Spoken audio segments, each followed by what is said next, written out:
Eh, ayat sembahlah apa?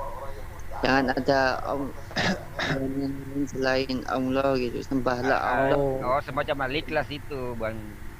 Enggak, jangan kelas pakai bahasanya dia gitu loh. Iya, maksudnya itu Tapi semacam oh, Tuhannya ya Tuhannya dia gitu loh. Menurut bahasanya dia gitu.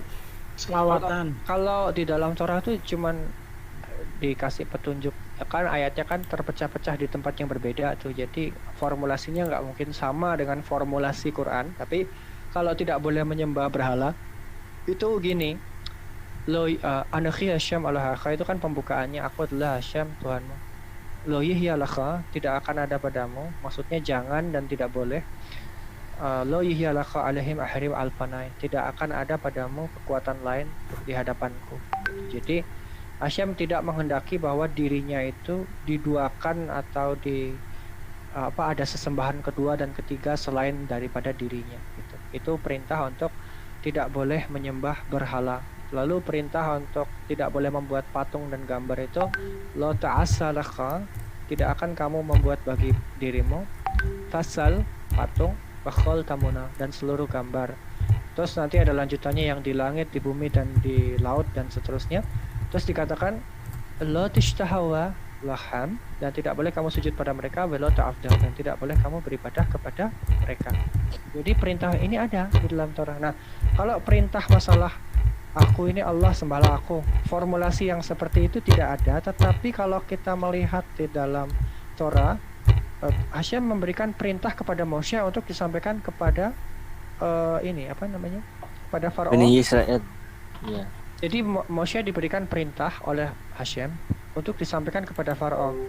Nah, bunyi daripada perintahnya itu adalah seperti ini. Wayomer Hasyam al-Moshe, dan Hasyam dia mengucapkan kepada Moshe, Emor el Aharon. Sebentar. Ucapkanlah kepada Aharon, Nete asyadaka bamattaka. Itu maksudnya apa ya? Sebentar.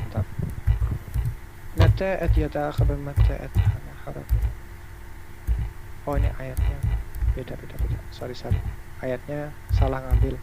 Di dalam Shemot 8 ayat 1 saya salah ngutip tadi, sorry. Wa yomer Hasyam al-Moshe, dan Hasyam dia mengucapkan kepada Moshe, Emor el Ahron. Sebentar. Ini saya kasih lihat ya. Kenapa tadi salah baca?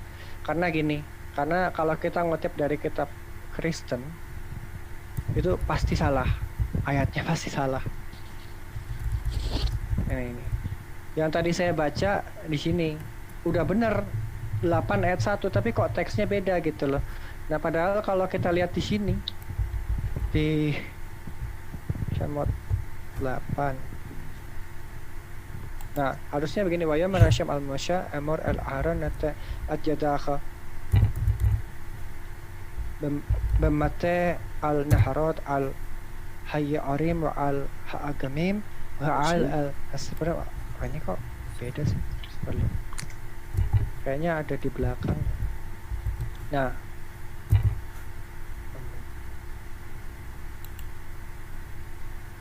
ini dia. Wayamar Hasyam al-Moshe, dan Hasyam dia mengucapkan kepada Moshe, Bo al-Far'o, pergilah kepada Far'o, wa amarto elau, dan ucapkanlah kepadanya.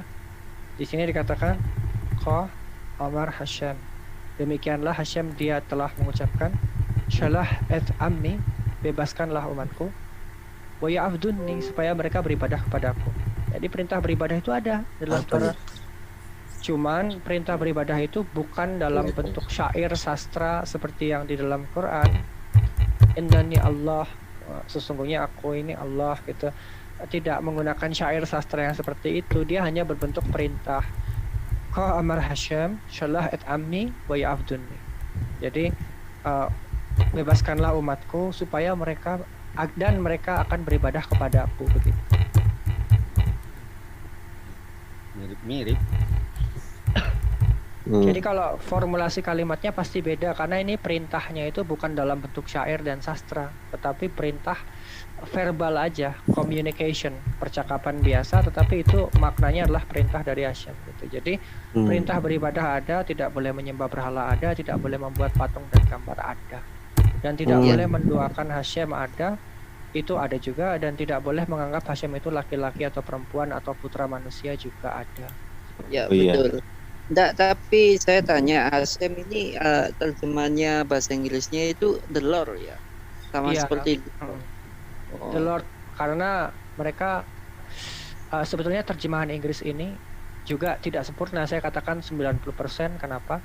Karena tradisi tulisan the Lord itu kan sebetulnya ngambil dari bahasa Inggris dan bahasa Yunani gitu. Jadi pernah ada Torah diterjemahkan ke dalam bahasa Yunani, dan terjemahan itu yang eksis hari ini kita melihat Hashem itu tertulis di situ kurios. Kurios itu artinya ya semacam tuan atau penguasa gitu. Kalau Theos artinya Tuhan. Jadi yang tertulis sebagai Yud He Wah yang kita sebut Hashem itu oleh orang Yunani diterjemahkan sama mereka kurios, artinya tuan atau penguasa gitu. Nah, ketika mereka menyebut kata tuan atau penguasa itu, yang dimaksud adalah yang saya bold warna merah ini, yaitu Hashem. Yang dimaksud adalah Hashem, tapi mereka menyebutnya kurios, artinya penguasa atau tuan. Saya masih bingung ini. Hashem ini Tuhan kan? Tuhan. Bukan. Dalam bahasa Ibrani ya, Hashem itu ini Yud He Waw He ini, pencipta langit dan bumi ini. Kalau Tuhan, bahasa Ibraninya itu Eloah. Adonai atau Adonai itu penguasaku. Jadi tapi begini. Kalau Adonai itu bahasa bagaimana tuh? Nah, kalau Adonai itu artinya penguasaku. Kalau di dalam Torah kan ada begini nih, ada ayat seperti ini. Wa yomer Avram, dan Avram dia mengucapkan Adonai Hashem. Itu artinya Hashem, Adonai penguasaku Hashem. Gitu. Ma titenli, apa yang engkau berikan kepadaku? Wa anakhi halakh ariri uven mashaq baiti hu dan mashaq al-azhar gitu.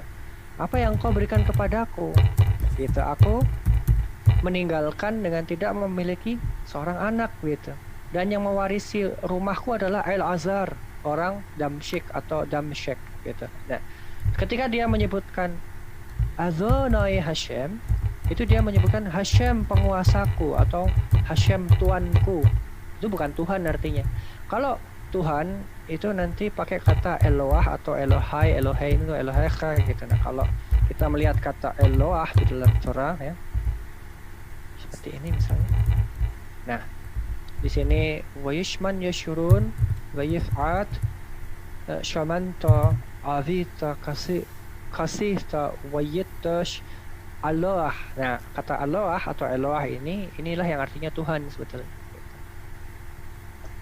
Tapi kok kenapa enggak Yahudi ini enggak pakai nama itu yang Yuhewahe apa? Yudhevahe. Yuhewahe. Yuhewahe. Maksudnya tidak dilafalkan maksudnya. Iya. Ya seperti yang tadi saya jelaskan, karena nama ini begitu sakral dan suci. Kalau terpaksa kami harus menyembunyikan itu dari telinga kalian. Kenapa? Takutnya ada yang hatinya nggak bersih nanti malah menghujat gitu. Kalaupun sampai saya membocorkan nama ini, berarti saya benar-benar percaya orang itu. Saya ngerti. Kalau saya sih sudah dari kemarin ngerti bahasanya bagus lagi. Betul. Enggak, saya paham masalah tadi kan ya Yahweh itu kan pencipta itu kan yang katanya tadi ya. Artinya bukan pencipta, tapi dialah sosok nama pencipta tersebut gitu. Kalau dibilang nama di dalam Torah dikatakan nama suci ya. Jadi ada nama gelar seperti El Shaddai, kekuatan yang maha mencukupi, El Elyon, kekuatan yang maha tinggi, atau Tuhan yang maha tinggi. El itu juga artinya bisa Tuhan, bisa kekuatan. Nah, jadi kalau El Shaddai, El Elyon, El Ra'i, El Rahum, El Khanun itu gelar, itu nama-nama gelar dan sifat ya. Tapi kalau Hashem itu nama suci yang benar-benar sakral, yang kalau ditanya siapa namamu, dia akan menjawab Anakhi Hashem Elohaka. Aku adalah Hashem Tuhan. Nah, tapi Hashem ini kita tidak pernah mau melafalkan di depan siapapun di luar Israel, kecuali dia benar-benar orang yang betul-betul amanah dan terpercaya dan juga tidak ada kejahatan dalam hatinya, baru kita akan memberitahukan kalau dia bertanya. Kalau enggak ya kita nggak akan kasih tahu gitu. Boleh saya bertanya, Mas Ishak? Boleh Pak, silahkan. Baik, makasih. Itu kitab Ezra itu apa itu? Kitab Ezra. Kitab Ezra itu bagian dari Ketuvim. Saya kasih lihat di sini. Ezra itu seorang imam. Jadi Ezra itu bukan seorang nabi ya. Di sini ada Torah, ada Nevim, ada Ketuvim. Kita masuk sektor Ketuvim. Kita cari di paling mendekati bawah. Itu ada tulisan Ezra. Terus kita lihat di sini.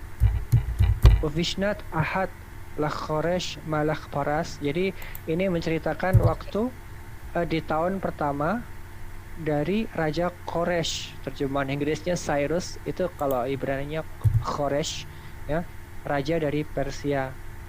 Nah, jadi kalau kita membahas tentang Ezra itu Ezra itu coba kita cek ya. Ezra itu Ben siapa di sini? Ezra itu adalah seorang Kohen. Jadi Ezra itu adalah seorang Kohen, adalah seorang imam jati dirinya. Tapi kalau semacam Bang Ishak ini berdoa itu pakai sebentar dulu bahasa Ibrani. Bentar dulu nih Pak Bintang. Jadi gini ya. Jadi Ezra itu disebut sebagai the priest atau al-imam. Makanya kalau di sini ditulisnya la Ezra HaKohen, Hasofer, dan juga seorang penyalin kitab atau penulis. Maksudnya ya penulis pasti penyalin, bukan dia ngarang kitab, bukan. Hasofer itu penyalin dari kitab, dan kitab yang dimaksud pasti adalah Torah gitu. Pasti yang terutama Torah. Kalau ada pun kitab-kitab yang lainnya disalin, kitab sejarah dan lain-lain juga nggak masalah, tapi itu bukan kitab suci ya. Jadi jati diri dari Ezra ini profesinya adalah seorang sofer, penyalin kitab, dan nasabnya dia itu adalah seorang Kohen. Berarti dia ini keturunan Aharon. Dia ini dari nasabnya Aharon gitu. Berarti dia penyalin daripada kitab Taurat ya. Penyalin ya. Ishak. Baik. Betul. Itu kitab Ezra itu terbit pada saat kapan ya? Kalau kitab Ezranya kapan ditulis saya nggak hafal Pak, karena saya bukan orang yang senang menghafalkan tahun-tahun sejarah seperti menghafalkan sirah begitu. Saya bukan orang yang hobi begitu, dan fokus saya kepada Torah, perintah dan larangannya. Kalau itu saya istilahnya serius, betul-betul konsisten di dalamnya. Tapi kalau masalah sejarah kurang. Terima kasih Bung Ishak. Silakan, makasih.